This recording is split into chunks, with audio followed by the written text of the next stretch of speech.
நான் எப்பயுமே நிறையா படித்து கிழிச்சிடுவேன். I am Abhiraman, CEO and founder of academics. நான் ஒரு சிம்பிளான பையன்னு வச்சுக்கோங்களேன்.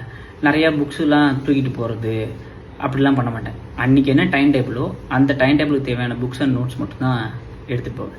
ஆனால் ப்ராக்டிக்கலாக நிறையா நாளில் இது கரெக்டாக நடக்கிறோம். சில நாட்கள் என்ன ஆகிடும் அப்படின்னா டைம் டேபிள் பிரகாரம் நடக்காது. அதனால் என்ன பண்ணுவேன், நிறையா தடவை நான் பனிஷ்மெண்ட் வாங்கியிருக்கேன்.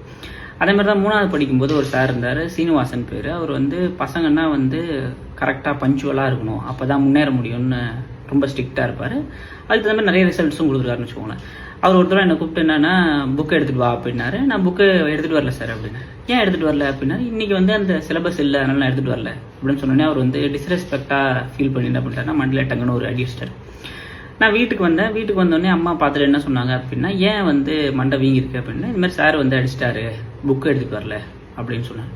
உடனே எங்கள் அம்மா என்ன பண்ணாங்கன்னா எங்கள் அப்பாட்ட கம்ப்ளைண்ட் பண்ணிட்டாங்க. இவன் சின்ன 1வது 2வதுலேருந்தே தான் பண்ணுறான், எப்பவுமே புக்ஸ் எல்லாம் சரியாக வச்சுக்க மாட்டான், கிழிச்சிடுறான், எடுத்துகிட்டு போக மாட்டேங்கிறான், நிறைய டைம் பனிஷ்மெண்ட் வாங்குறான், இவனை என்னன்னு கேளுங்க அப்படின்னு சொல்லிட்டு போயிட்டான்.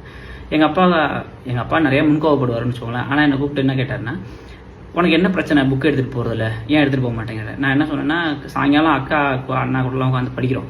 அது என்ன ஆயிடுது அப்படின்னா, காலையில் நான் அவசரத்தில் கிளம்பும்போது என்னோட புக்கை கரெக்டாக ஐடென்டிஃபை பண்ணி எடுக்க முடியல, எல்லாம் ஷஃபுல் ஆகிடுது. அதே மாதிரி நான் அப்படியே எடுத்தாலும் என்னென்னா புக்ஸுக்கு நடுவில் என் புக்ஸு கிடக்கிறதுனால என்ன ஆகிடுது அப்படின்னா எடுக்கும்போது கிழிஞ்சு போயிடுது. அதே மாதிரி டைம் டேபிள் பிரகாரம் என்னால் எடுத்துகிட்டு போகிறதுனால புக்கோட வெயிட் குறைஞ்சிடுது, எனக்கு தூக்கிட்டு போகிறது ஈஸியாக இருக்குது அப்படின்ட்டு. சரி ஓகே அப்படின்னு சொல்லிட்டு அவர் எங்கள் அப்பா என்ன பண்ணான்னா, அவன் டைம் டேபிளை கொடு அப்படின்னாரு.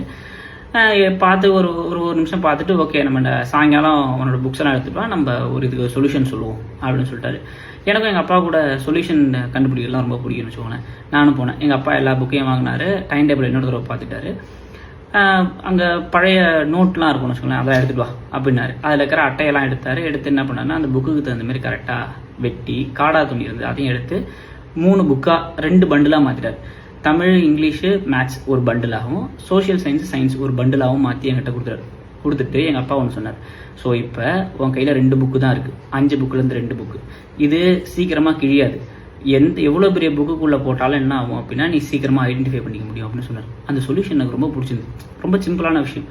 இந்த மாதிரி பல விஷயங்கள் நாங்கள் அகாடமிக்ஸில் பண்ணிடுவோம். என்னென்னா யூசர் பெரிய பெரிய ப்ராப்ளத்துக்கு அவன் சொல்யூஷன் தேடுறதே கிடையாது. ஏன்னா அவங்களுக்கே அந்த சொல்யூஷன் தெரியும். சின்ன சொல்யூஷன்ஸ் தான், சின்ன ப்ராப்ளம் தான் அவங்களுக்கு சொல்யூஷன் கண்டுபிடிக்கிறது கஷ்டமாக இருக்கும். That's a thing.